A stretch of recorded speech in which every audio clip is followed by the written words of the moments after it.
Did you have like flavors under your belt already? I had flavors under my belt. Give me your top three. What were you felt like was gonna bang out? Like you're like this right here is the shit. So sticky rice and mango. Okay. Actually, to be honest, we didn't actually come up with sticky rice and mango maybe until like 2 weeks before we opened. Okay.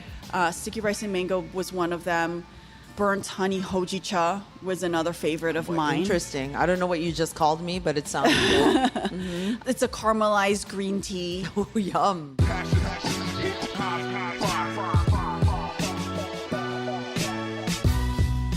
Hi, and welcome to Flavor Profiles, a podcast conversation about the Filipino-American experience through the lens of food. This week, I visit Adrienne Borlongan, the creator and co-founder of Wanderlust Creamery.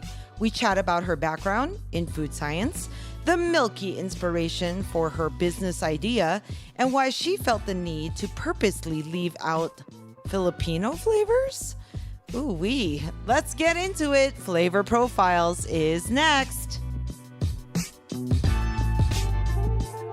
You guys, Flavor Profiles. We are here at the house of Adrienne. I don't want to mispronounce your last name. Borlongan. Borlongan. Oh, Yeah. that's pretty. Yeah. And Adrienne is very French. Yeah, I don't know. It's a French spelling. Oh, yeah. Radrienne. Yeah. Adrienne. Well, hi. I'm born in Toronto, Canadian. Oh, are you? Yeah. Oh, wow. I mean, hate to toot my own Canadian horn, but I am. So Flavor Profiles, everybody, if you don't know, I am sitting here at her house along with her partner, but he's over there and he's sort of like a background to our great interview, but he'll, you never know. Is it JP? Okay, JP is back there. He's actually making me some ice cream, which is very sweet of them. They co-own Wanderlust. Yes. And what's Wanderlust for everybody who might not know? I don't think people don't know, but Wanderlust Creamery, it's an artisanal ice cream shop. Well, we have a few shops, and all of the flavors are inspired by travel. Okay, all of the flavors are inspired by travel, hence the Wanderlust. Mm-hmm. Is that what Wanderlust actually means? Wanderlust is like the desire to travel, to roam the world. Right. Yeah. Get in your van. Van life. Exactly. Okay. Where were you born and where were you raised? I was born in LA and raised here in the Valley. Okay. We're sitting in the Valley and San Fernando Valley. San Fernando Valley, yeah. So you grew up here. You're a Southern California girl. Yeah, exactly. Nice. Yeah. And your parents are from where? My mom is from Quezon City, I believe.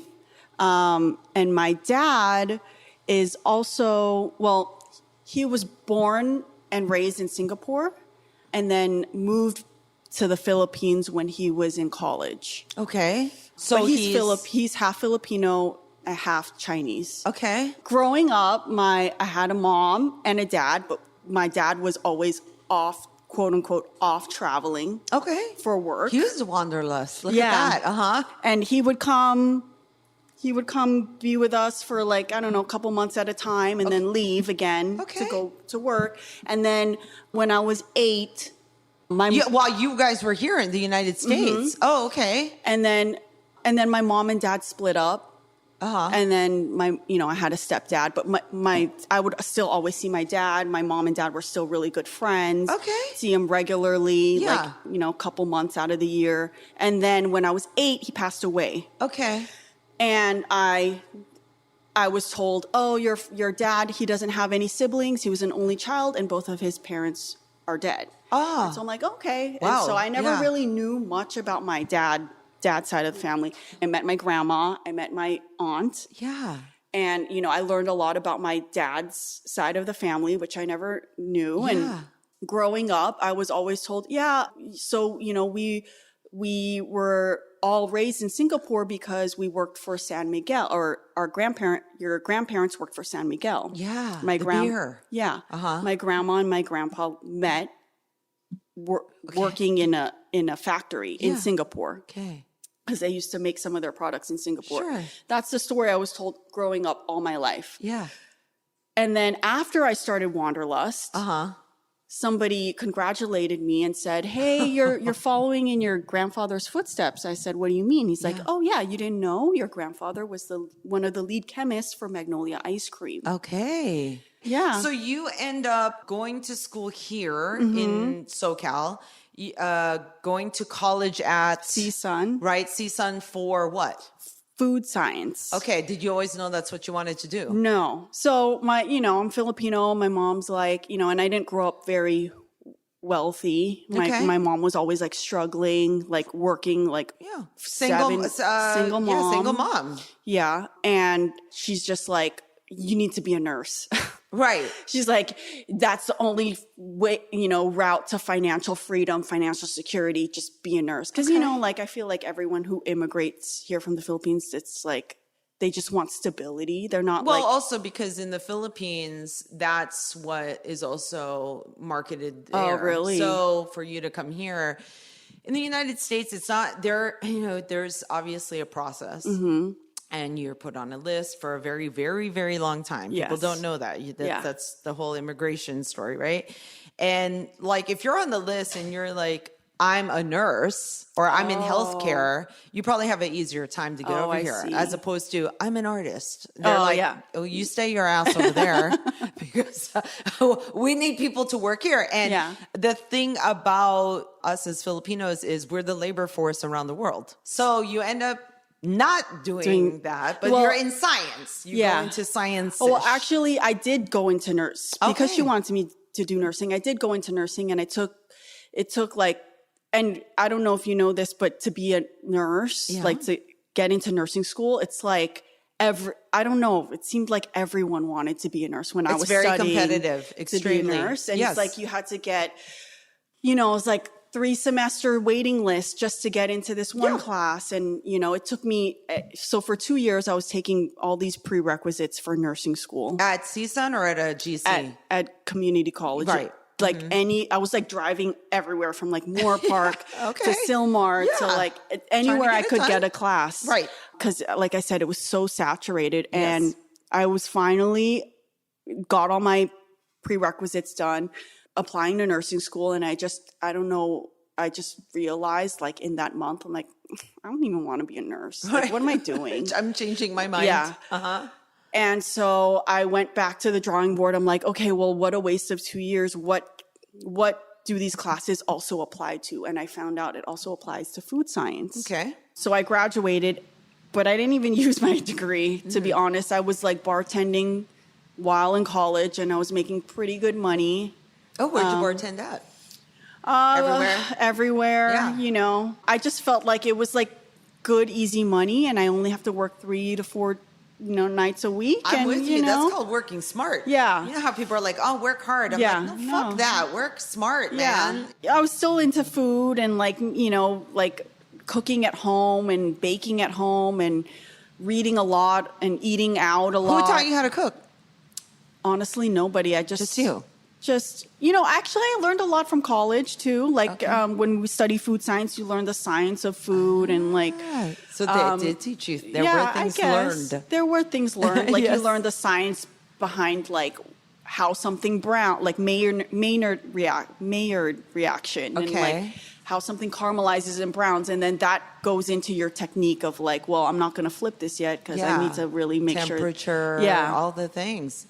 Kids, education helps. I guess it was worth it, but it does. Later, when you can apply, when you like, it makes sense, right? When you're in the class, it's like, oh my god, what am I? But when it's applied to real life, you're like, oh, you know what? I learned that thing a while ago, but I learned it. Yeah. So, and then I started like tinkering, like, I would make cocktails and I would tinker like, oh, I want to make my own cocktail, and then I guess that got the attention of some of my bosses, and then I was asked to create, cocktail whole cocktail programs. Beverage. Like, hey, we're opening a hotel in Miami. And this is the theme. Can you make a cocktail menu based on that? So very cool. Towards the end of my bartending stint, it became more of like mixology. Mixologists. Yeah, I'm a mixologist and like making cocktail programs for all of their nightclubs. So that's where you started to flavor profiles. Yeah. Big ups to Flavor Profiles. Yeah. Right?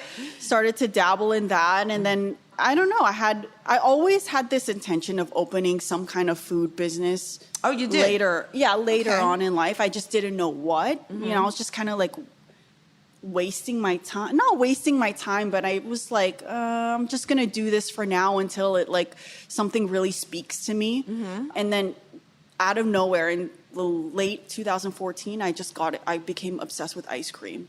Ah. Out of nowhere, or did you go somewhere and had tried ice cream or read something about it, or? I think we went to Milk. You know Milk? Yeah. That ice cream shop on Beverly? Yeah.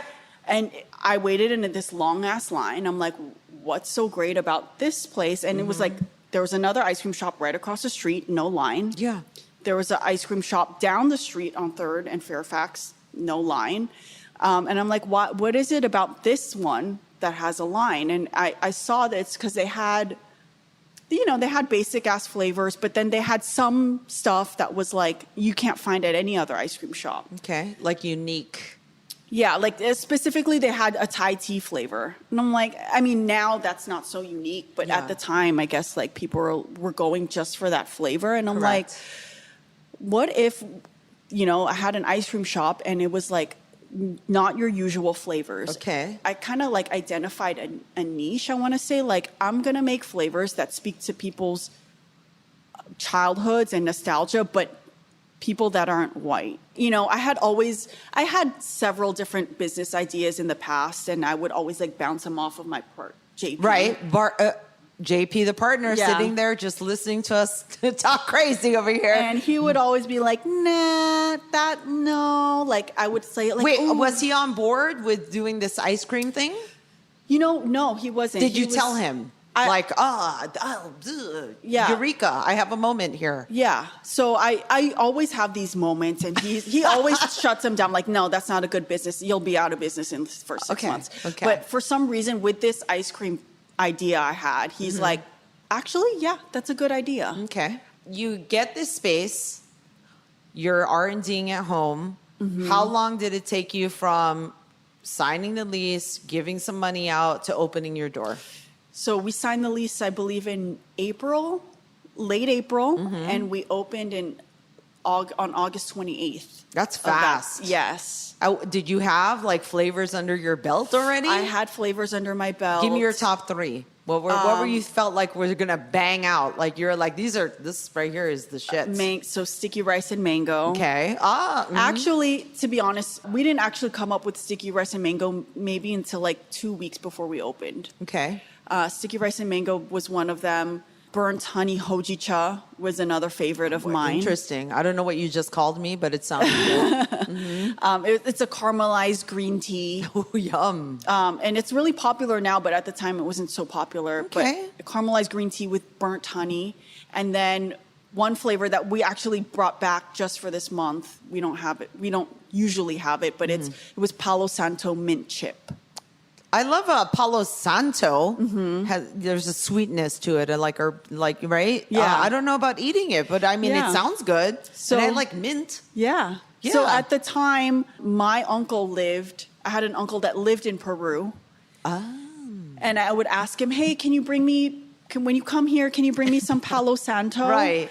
And what is Paulo Santo for everybody who does not know? It's a wood that grows in the Amazon and parts of the Yucatan, and it's popular in Ojai now. Oh, really? No, not the thing. I'm just saying everywhere you go, it's like if it's not saged, you're looking at Paulo Santo. Right. And it's burned kind of like an incense, and it has this like smell of like church. I don't know. It smells like church. It definitely has a sweet, like when I think about church, depending on what church you go to, church to me is a little bit more on that incense tip, old school and like candle-ish. Yeah.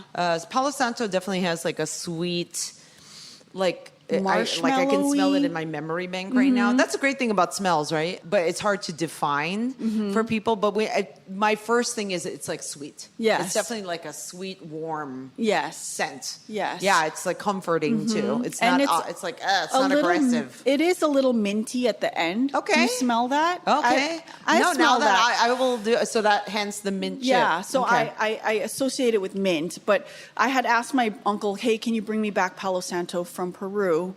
And he didn't know what I was talking about. So he brought me back like shaving, like they were like wood shavings. I'm like, no, I wanted the stick. He's like, oh, okay. I'm like, what is these shavings for? He's like, in Peru, they drink it like tea. Oh, I'm like, really? I like that. I never heard of that. Yeah. I heard they only burn it. He's like, I don't know. You told me to buy Paulo Santo. This is how I found it. Right. And so I tried it as a tea, and it tasted like a marshmallow mint. It tasted like, those buttermint, like those pastel colored pillow-shaped buttermint. Love that. I could pop those all day. Yeah. So good. Creamy. Yeah, that's what it tasted like to me. And so I'm like, ooh, this would be good in as like a mint chip, like ice cream. And so that was one of the flavors that we opened with. It didn't do as well as I thought, but now that I feel like people know what Paulo Santo is, so we brought it back this month as a seasonal flavor, and it's like 6 years later, the number one years later, right now. Yeah, for the month of July. First of all, when you're describing things to me, what I hear it's almost like perfumery, right? You have to smell the flavor profile in order to understand what you're going to make. So it's beautiful. And then trend, right? I mean, what was a thing 5 years ago might not be, it's like, that didn't work, right? Yeah. As opposed to now. Yeah. So you opened the door, 3 flavors, some of them worked, some of them didn't. How did you guys get people to know about you and go there? Honestly, I think it was just word of mouth. We hired a good family friend of ours, Celeste Perez. Okay. She does marketing and branding, and so she helped us. At first, I didn't know it was going to be called Wanderlust. I'm like, I just have this idea for ice cream shop. Okay. I wanted to call it something lame. Like late, like the French word for milk. Okay.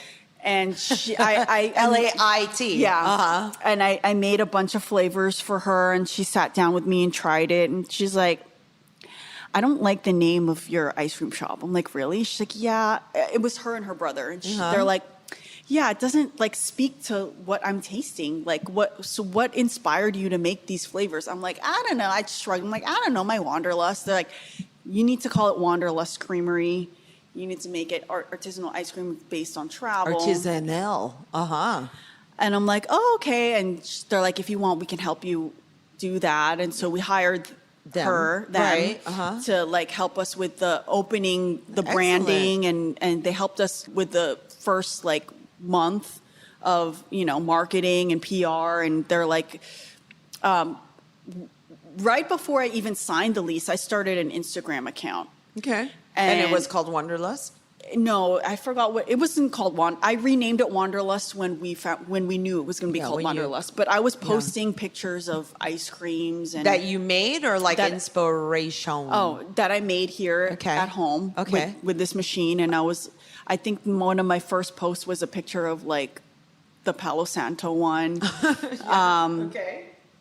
And I remember waking up one morning, and we hadn't even opened our shop yet. I remember waking up one morning, and the Beard Foundation reposted one of my posts. For James those, Beard. right, the James Beard. Some people don't know what that is. Yeah. A little bit more affluent. It's like a huge deal in the cooking and drink world. Yes. So they reposted a Instagram post of of one of my ice creams. And I was like, holy crap. Because I assume your Instagram was following them as well. Yes. And then, but at the time we had maybe, 90 followers. Yeah. Did you? Yeah. I was thinking like, how did they, so you must have, did you hashtag something? I think I hashtagged. Or your marketing crew were doing some of their work. No, I think I had hashtagged something. Okay. And I'm like, oh my God. And that's when I feel like our Instagram grew. And so you have a successful opening weekend. Did you feel like you understood what you needed to do once because there's theory, there's school. Yeah. Okay? School's like books and theory. Yeah. But I tell people, you know what? Somebody can tell you how to swim, but you ain't going to swim until you get in the water and you actually swim. Yeah. Somebody can tell you need to breathe and you need to, oh, that's cute. You need to get in the water and actually swim, Yeah. right? So once you started actually doing it, were you, besides being excited, were you scared? I was scared, and I knew that it wasn't like a home run yet because, you know, we were very irresponsible opening this business with no, you know, truth be told, we had no operating capital. We're just like, oh, we just all need the things that they tell you in business school to do. Yeah, we're like, right? oh, we just need money to open the doors. We didn't realize, no, you need money for the first, you know, 6 months of labor. Right. Remember, as a landlord, I'd be like, a year. I want to see money in there for a year to pay me for taking the space, right? So I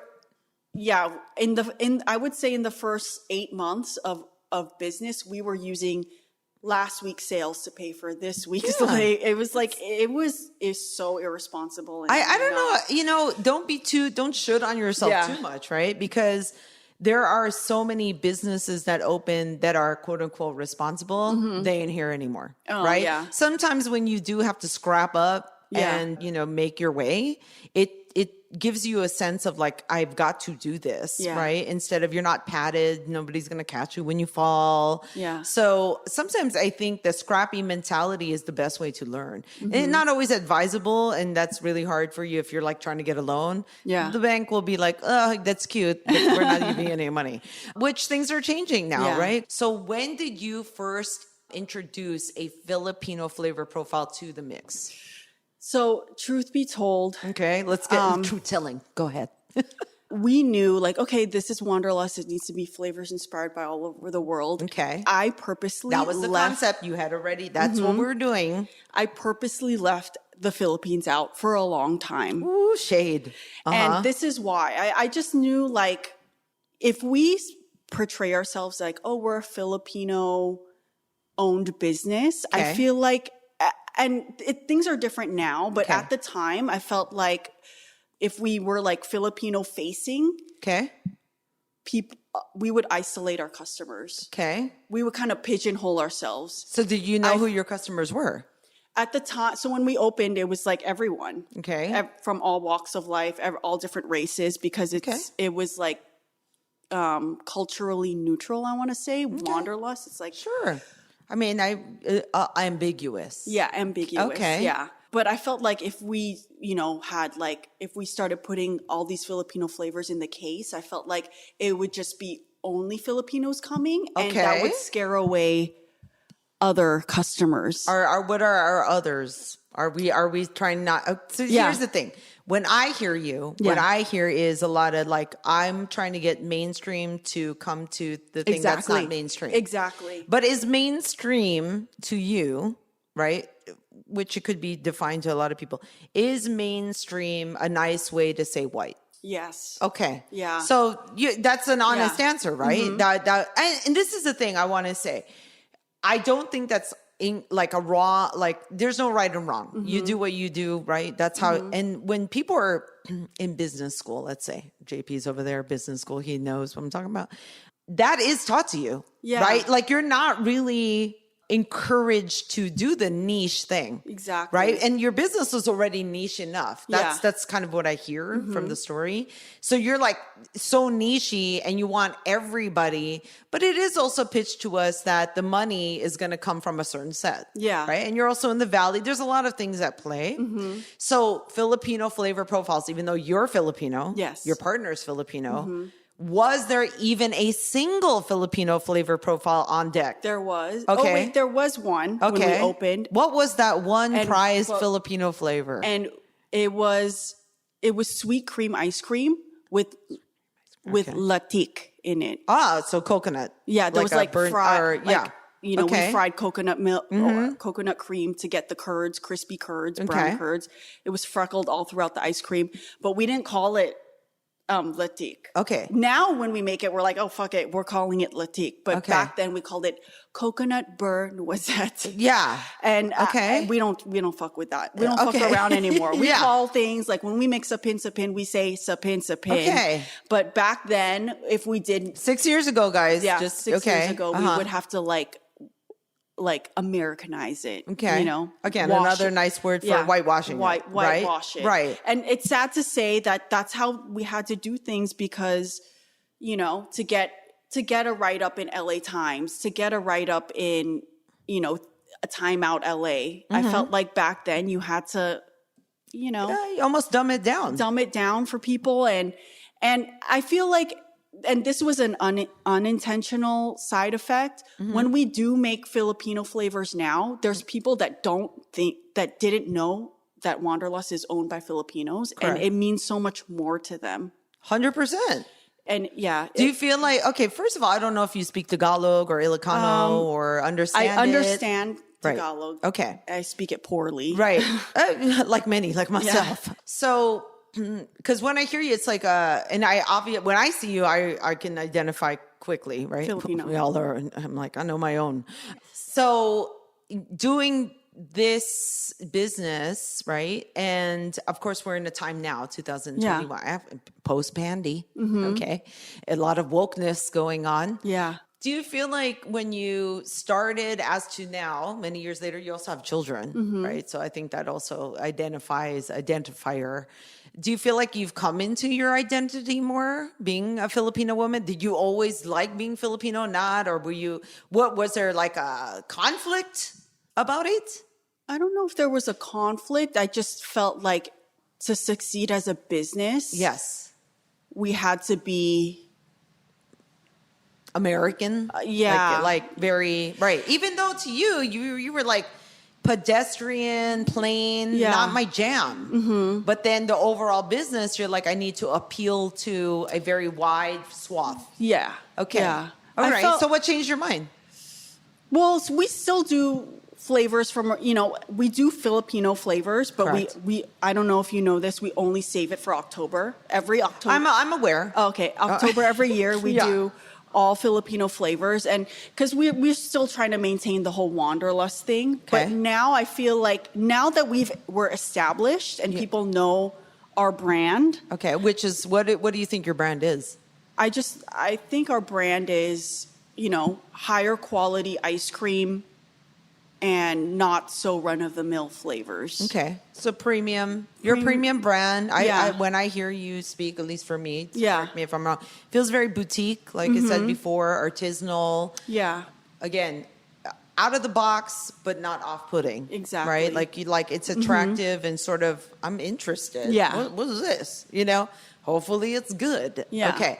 So October is when you guys showcase Filipino Heritage Month. Yes. Correct. I assume it coincides. And then throughout the year, no. Throughout the year, we're not going to be on there. We throw like some Filipino stuff here and there if it makes sense. Like during the holidays, we'll do food for the gods. Last December, we did a bibingka flavor, because it's a Christmas I feel like those flavor. are great. We're doing like Christmas flavors from around the world. So you're not throwing ube in the mix all the time? Ube is now a signature flavor. Okay. All year round. Okay. All year round. Okay. We have pandan tres leches all year round. All sounds delicious. Yeah. Okay. Yeah. So, right, because some people will hear this and be like, what? What's up? What up with that, though? Yeah. Right? And myself, you and I actually met Adrienne texting many years ago, right? And when Flavor started. Yeah. And even at that time, there were people. I was like, I remember I shied flavors, away. Right? Very global. I shied away. Yeah. Because I think TFC did something on us one time, and they did it recently again. Like I keep reiterating, we're ice cream inspired by travel, but then when they go and publicize it, they say a Filipino ice cream Correct. shop. And we would get Filipinos coming in and being like, you have one Filipino flavor. You don't get to call yourself Filipino. Okay. And I'm like, but that's why I don't do. Okay, well, I mean, I don't know who those buttholes were, but yeah. Okay. But we would get that a lot. And so we were... Now that we're established, it's okay, know. But back then, I didn't want to, pigeonhole our brand. Okay. I think a lot of people think the same thing you do, just like the nursing. Like you do this because this is mainstream. This is what's going to get you security, and don't start going outside the box. It's not good for us, and da da da. Yeah. And when somebody does do something other than nursing, right? Yeah. It's like, and it's successful. It's so inspirational to people. So I think that's what it is. Yeah. I don't think they're trying to pigeonhole you. Like for me, especially, and I'll just leave it alone because I'm not here to tell you who you are and let you find your way, right? So I really honestly think it's not pigeonhole. It's more like they want you to be successful because you represent. Yeah. Right? Anything, I'll say this. I go into a lot of gourmet grocery stores. I look at their ice cream aisles all the time. And by the way, we've interviewed Cool House, right? That's Pinay.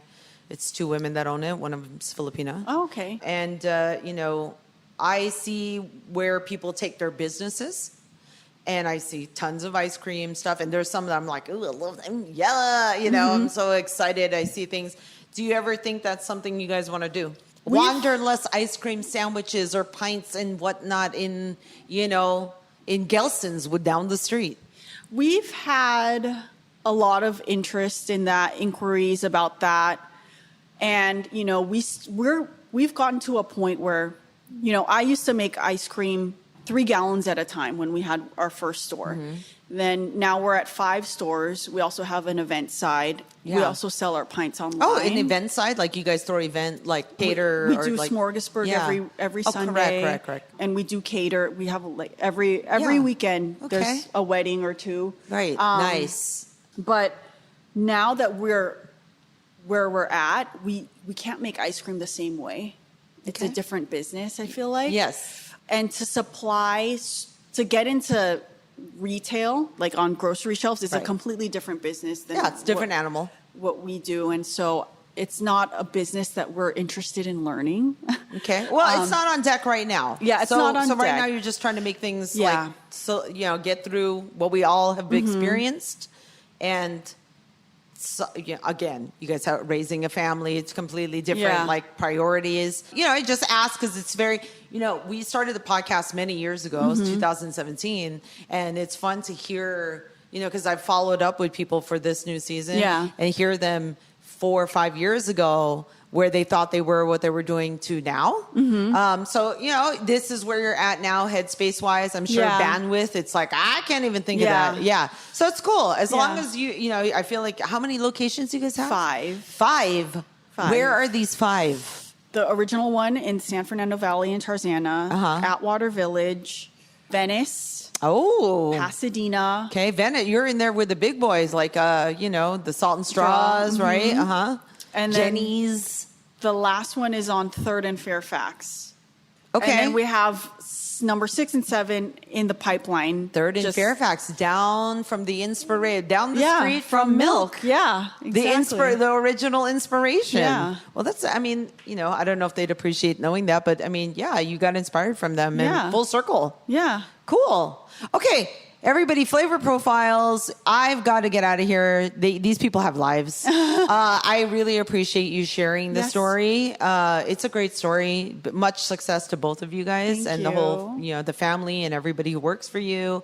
I look forward to, the next couple of years. I feel like this is what you're going to do. Yeah. I don't think there's something else going on quite yet. Make sure you guys follow them on all the things. Yeah. Instagram. Wanderlust Creamery. Facebook. Facebook, yeah. I don't know if you guys have Twitter and all these things. Not really. Yeah, there's not. I'm not on Twitter. I'm like, those are for. I'm like, I'm not witty. Yeah, what do I need to be on there for?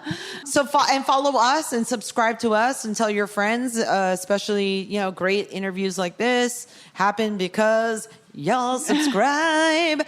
Okay, thank you both of you again.